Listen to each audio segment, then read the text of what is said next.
ప్రొద్దుటూరు నియోజకవర్గంలో శాసనసభ్యుడిగా ఉన్నటువంటి రాచమల్లు శివప్రసాద్ రెడ్డి గారి తీరు చూస్తుంటే యావత్ ప్రొద్దుటూరు ప్రజలు ఎందుకు మనం ఇలాంటి వ్యక్తిని శాసనసభ్యుడిగా చేసినామని బాధపడే సంఘటన చాలా జరిగినాయి.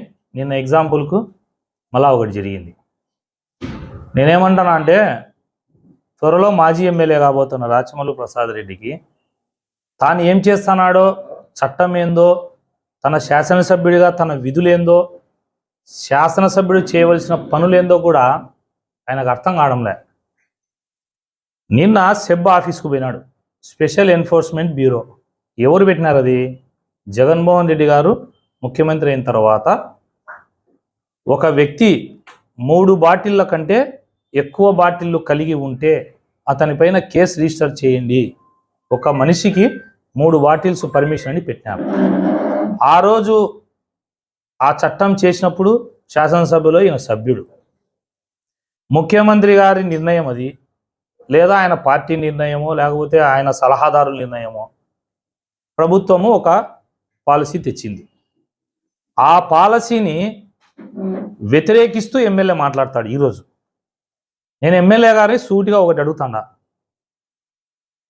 నిన్న ప్రెస్ మీట్లో స్టార్టింగ్లో మీరేమన్నారు? ప్రభుత్వానికి విజ్ఞప్తి చేస్తాడా. ఎవరిది ప్రభుత్వం? మేం చేయాల విజ్ఞప్తి, ప్రతిపక్షాలు. మీరు విజ్ఞప్తి చేసేది ఏంది? చట్టం చేసిందే మీరు. నేను గతంలో క్లియర్గా చెప్పిన, చంద్రబాబు నాయుడు గారు ఒక మంచి అడ్మినిస్ట్రేటర్, ఆయనకు ఒక విజన్ ఉంది, ఆయనకి గ్రౌండ్లో ప్రజలు పడే కష్టాలు తెలుసు, ప్రాక్టికల్స్ను బట్టి చట్టాలు చేస్తారు. అవగాహన లేని ముఖ్యమంత్రి, ప్రజల్ని ఇబ్బంది పెట్టాలని చట్టాలు చేసే ముఖ్యమంత్రి మీ జగన్మోహన్ రెడ్డి అని చెప్పిన. మీ జగన్మోహన్ రెడ్డి గారికి అసలు తెలివే లేదు. తెలివి ఉంటే నీకు మళ్ళీ ఎమ్మెల్యే సీట్ ఇవ్వడు. తెలివి జగన్మోహన్ రెడ్డి గారికి నిజంగా ఉంటే ఏం మాట్లాడినాడు నేను ఎమ్మెల్యే గారు? 3 బాటిళ్ళు అంట, పక్కన వాళ్ళు నేను తీసుకున్నా 3, వీళ్ళు 3 తీసుకున్నారు, వాళ్ళు 3 తీసుకున్నారు, సంచులు వేసుకున్నారంట. అట్లాంటి చెత్త సిస్టమ్ పెట్టింది ఎవడు? మీరు పెట్టినారు, మీ ముఖ్యమంత్రి పెట్టినాడు. కేవలం ముఖ్యమంత్రి పెట్టిన విధానాన్ని నీకు దమ్ము ధైర్యం ఉంటే అసెంబ్లీలో అడుగు, లేదా తాడేపల్లి ప్యాలెస్కు పో, జగన్మోహన్ రెడ్డిని అడుగు. ఇట్లా పెడితే ప్రజలు ఎట్లా అన్నా ఇబ్బంది పడతాను అడగరా? అంటే 4 సంవత్సరాలు దీన్ని అమల్లో పెడితే వాస్తవంగా ప్రజలు ఇబ్బంది పడినారు.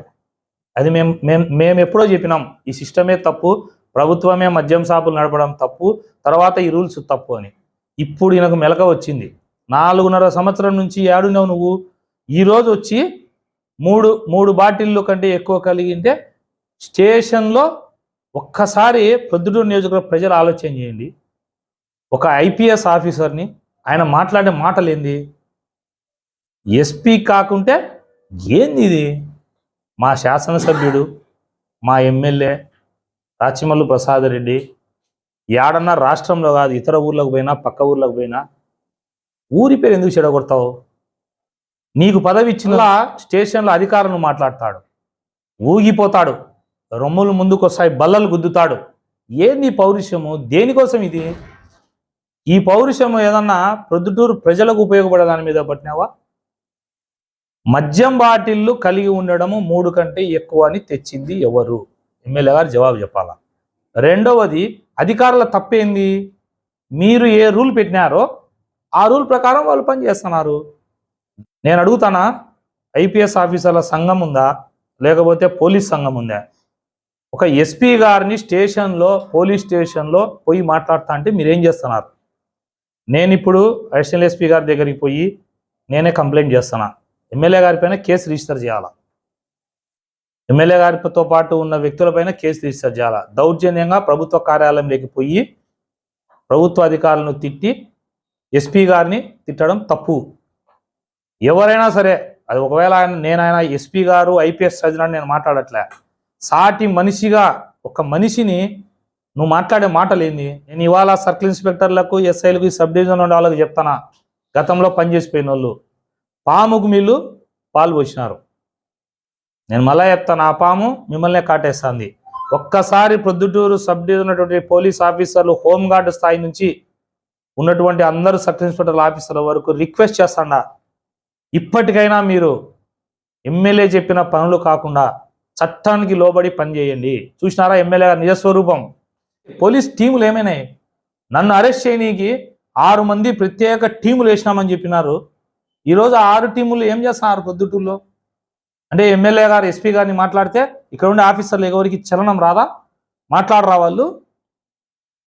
మా పైకి అయితే పోలీస్ సంఘాలు వస్తాయి, మా పైన అయితే కేసులు పెడతారు, మేము ప్రశ్నిస్తే మాట్లాడతారు. ఇవాళ నేను పోలీసుకి జరిగిన అన్యాయానికే ప్రశ్నిస్తాడా? ఇవాళ నేను ప్రశ్నించేది పోలీసుకు జరిగిన అన్యాయం పైనే. నేను రాచమల్లు ప్రసాద్ రెడ్డికి మళ్ళా చెప్తానా, మీకు విజయవాడ నుంచి ఫోన్ వచ్చిందనో, మీకు సీట్ ఇస్తారనో, సీట్ ఇయ్యరనో, ముందుగానే నా ఫోన్ హ్యాకింగ్ అయిందని చెప్పేసి మీవి కొన్ని ఏమన్నా బయటికి లీక్ అయినాయనే అభద్రతా భావంతో బిహేవ్ చేస్తున్నావు, లేకపోతే త్వరలో మాజీ ఎమ్మెల్యేని కాబోతానా అని చెప్పేసి నీకు కూడా అర్థమైపోయి బిహేవ్ చేస్తున్నావు. ఎందుకంటే ఆరిపోయే దీపానికి వెలుగు ఎక్కువ, కాబట్టి నువ్వు అట్లా చేస్తాడావు అర్థం కాలే. నేను ఒక్కటి ఎమ్మెల్యే గారిని సూటిగా ఒకటి అడుగుతాడా, ఒకరు నీకు ఫోన్ చేసి ఇన్ని బాటిల్ ఉన్నాయి పట్టుకుంటామంటానే పోయినావే, చట్టసభల్లో ఉండే వ్యక్తివే, చట్టం ఏందనన్నా నీకు తెలుస్తుందే? చట్టం లోబడి పని చేయవలసిన ఆఫీసర్లని నీ దౌర్జన్యంగా ఏమంటాడు, ఈసారి ఒక్క బాటిల్ ఉన్నాయని తీసుకొచ్చి కేసు పెడితే మీకు ఉందంటాడు. దమ్ము ధైర్యం ఉంటే తాడేపల్లిలో ఉండే జగన్మోహన్ రెడ్డికి చెప్పుపోయి, ఇప్పుడే నేను డిఎస్పీ ఆఫీస్ గారికి వెళ్ళి డిఎస్పీ గారికి కూడా లిఖితపూర్వకంగా ఫిర్యాదు చేస్తానా, ఖచ్చితంగా ఎమ్మెల్యే పైన కేసు రిజిస్టర్ చేయాలా, దౌర్జన్యంగా స్టేషన్లోకి వచ్చి ముద్దాయిని బలవంతంగా తీసుకుపోయిన దానికి అదుష పరజాలంతో మాట్లాడరాని మాటలు ఎస్పీ గారిని మాట్లాడినందుకు, పోలీస్ సెబ్ ఎస్ఐలను సిఎల్ను మాట్లాడినందుకు ఆయన పైన కేసు రిజిస్టర్ చేయాలా. కేసు రిజిస్టర్ చేయకపోతే ఎన్నికల సంఘానికి కూడా ఫిర్యాదు చేస్తానా. ఖచ్చితంగా కేసు రిజిస్టర్ చేసి పోలీసుల మనోధైర్యం ఇప్పుడు నిలబడాలంటే కేసు రిజిస్టర్ చేయాలి.